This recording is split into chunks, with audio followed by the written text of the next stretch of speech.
Senior सूबाई वज़ीर मरियम औरंगज़ेब ने कहा है कि ग्रीन पंजाब मिशन के तहत स्मोक और माहौलियाती तब्दीली के मुज़र असरात से निपटने के लिए एक जामिया और तारीख़ी शजरकारी मुहिम का आगाज़ कर दिया गया है। गुज़िश्ता एक साल के दौरान स्मोक के खात्मे के लिए 1,30 करोड़ से ज़ायद दरख्त लगाए जा चुके हैं। मरियम औरंगज़ेब ने कहा कि रवा माली साल 2025-26 में मजमूई तौर पर 5,10 करोड़ दरख्त लगाने का हदफ मुकर्रर किया गया है, जो कि मुल्की तारीख़ की सबसे बड़ी फॉरेस्ट कवरेज तस्वर की जा रही है।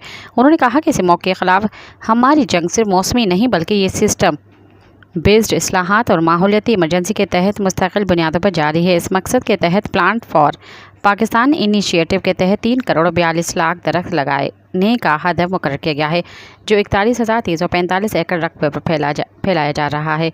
साथ ही ग्रीन पाकिस्तान प्रोग्राम के दायरे कार को वसअत देते हुए 18,385 एकड़ पर 1.5 करोड़ से ज़ायद दरख्तों की शजरकारी पर काम का आगाज़ हो चुका है।